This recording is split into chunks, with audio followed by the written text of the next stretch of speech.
Assalamualaikum warahmatullahi wabarakatuh. Kenalkan, nama saya Anissa Dwi Anggreni dari Program Studi Pendidikan Bahasa Arab Fakultas Bahasa dan Sastra Universitas Negeri Makassar. Video ini saya untuk memenuhi tugas akhir pada mata kuliah Perkembangan Peserta Didik. Baiklah, pada kesempatan kali ini saya akan membahas tentang permasalahan remaja dan solusinya. Seperti yang kita tahu bahwa masa remaja adalah fase transisi dari masa anak-anak ke masa dewasa, dan pada masa itu remaja memiliki banyak perubahan baik dari segi fisik, emosional maupun sosial. Remaja juga pada masa itu sedang mencari jati dirinya, belajar mengontrol emosi atau ingin diakui di lingkungan sekitar. Oleh karena itu, remaja banyak yang mudah terpengaruh oleh teman sebayanya, media sosial, maupun kondisi keluarga. Kita dapat memahami remaja dengan lebih baik. Kita perlu mengetahui apa saja permasalahan yang sering muncul pada remaja, apa penyebabnya,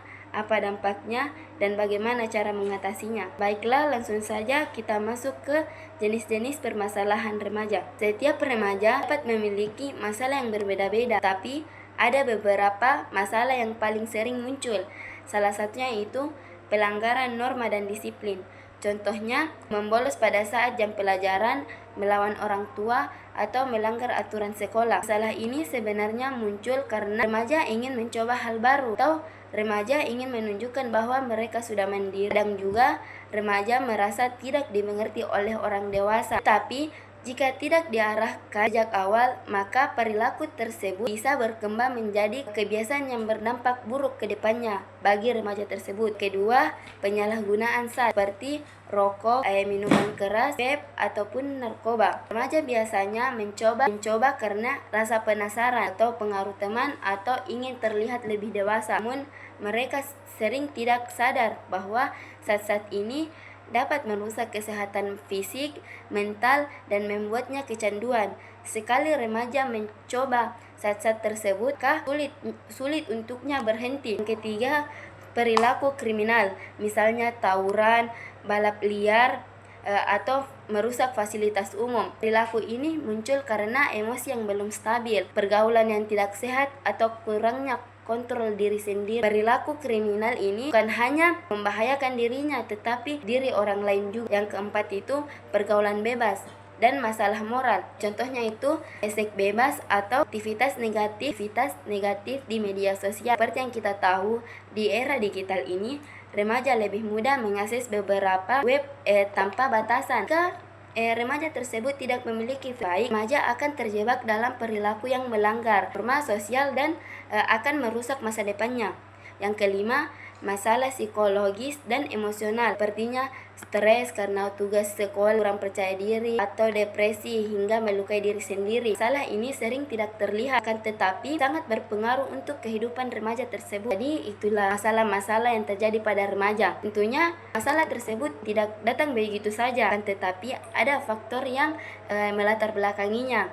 Salah satu faktornya itu faktor keluarga berpengaruh besar terhadap perkembangan remaja. Jika remaja tersebut merasa kurang perhatian atau jarang komunikasi dengan keluarga atau pola asuh yang salah, maka remaja tersebut mencari kekurangan itu dari tempat lain yang kadang membuat justru tidak sehat atau pergaulan yang tidak sehat. Kedua itu faktor lingkungan sosial. Teman sebaya adalah orang yang paling sering didengarkan remaja. Jika temannya positif, kan remaja bisa berkembang dengan baik. Sedangkan sebaliknya, jika temannya berperilaku negatif, kan remaja tersebut juga terbawa arus.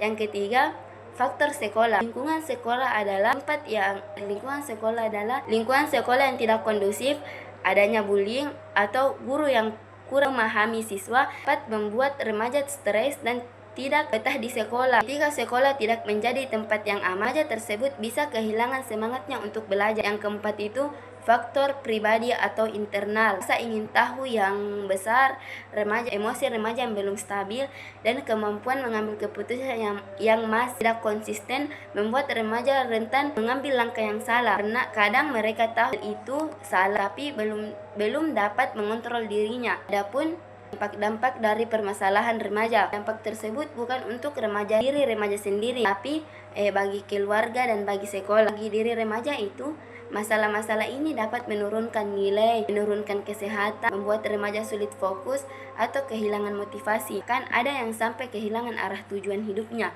Bagi keluarga bisa merasa kecewa, bingung, atau stres menghadapi perubahan perilaku remaja tersebut. Konflik juga bisa meningkat jika masalah terus berlanjut. Bagi sekolah, lingkungan belajar terganggu, guru kesulitan membimbing siswanya, dan nama baik sekolah menjadi tercoreng. Semua permasalahan remaja itu ada solusi yang dapat mengatasi permasalahan remaja. Solusi pertama itu peran keluarga. Keluarga berperan jadi tempat yang aman bagi remaja, mendengarkan tanpa menghakimi, mengajak berdiskusi, menjadi contoh yang baik adalah langkah penting. Remaja akan lebih mudah terbuka jika merasa dihargai. Kedua itu peran sekolah. Sekolah harus menyediakan layanan konseling, kegiatan ekstrakurikuler yang positif, dan lingkungan yang bebas dari bullying. Dengan adanya kegiatan positif, remaja dapat menyalurkan energi dan minatnya ke hal-hal yang bermanfaat. Yang ketiga, peran masyarakat. Lingkungan yang mendukung seperti Karang Taruna, kegiatan olahraga, atau kegiatan keagamaan dapat membantu remaja terlibat dalam aktivitas positif. Yang keempat, peran pemerintah. Pemerintah dapat memberikan penyuluhan bahaya narkoba, program pembinaan remaja, dan memastikan pendidikan yang berkualitas dan merata. Yang kelima, peran remaja sendiri. Remaja harus belajar mengendalikan diri, memilih lingkungan pertemanan yang baik, dan berani menolak ajakan negatif.